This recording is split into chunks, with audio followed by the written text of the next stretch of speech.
Well, I just want to stand and give honor to Christ who held my life. And 2011 wasn't quite as bad a year for me because from the years before that, April is when I came here. April is when a new spirit appeared in my life, a good spirit.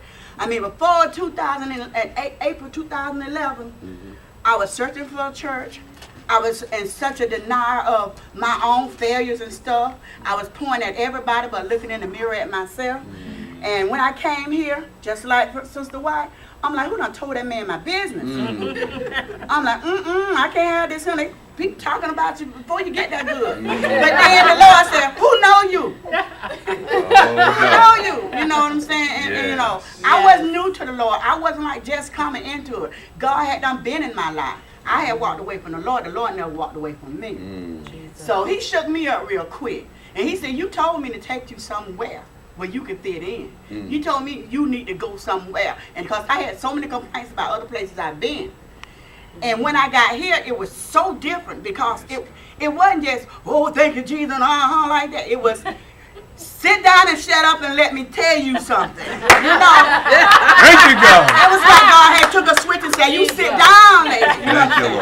So the whoopings that I got when I came in here in April was so much needed and so well appreciated because I was able to close my mouth a little bit more than I normally did. I'm still working on that.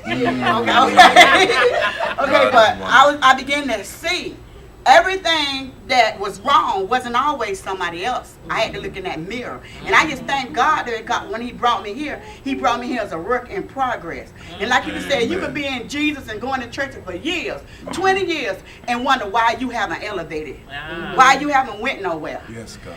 And here, I have moved spiritually in this place since April more in my entire life than I did since I was like 20 years old when I gave my life over to God. And we did a lot of jumping and shouting. When I got home, that's all I had, that jumping and shouting. I didn't have any revelation. I didn't have anything about God being crucified and God, and yet I live, and none of that kind of all that good stuff. And the faith, that knowing that I don't have to live poor and die poor. I mean, the revelation that I was thinking you got to be poor and let's worry about heaven and get your. I just thank God for the lessons that I learned right here in CBM. Yes, and I just give praise to the word. And a lot of times I still get in that old stuff, and I have to go back and pray and ask God to shake me up. Don't allow that old me to come knocking like on my door, because I can become a sourpuss. I walked in here a sourpuss tonight, and God shook me up. He said, no. So I know where I'm at, and I know where I'm supposed to be. And I just thank God for bringing me here. And 2011 was good for me. But 2012 going to be fantastic. Oh, yes. All right. Oh, yes. Woo! I lived in 2011 as a poor woman, learning how to be rich. 2012, I am going to be a rich woman. Hey! Hey!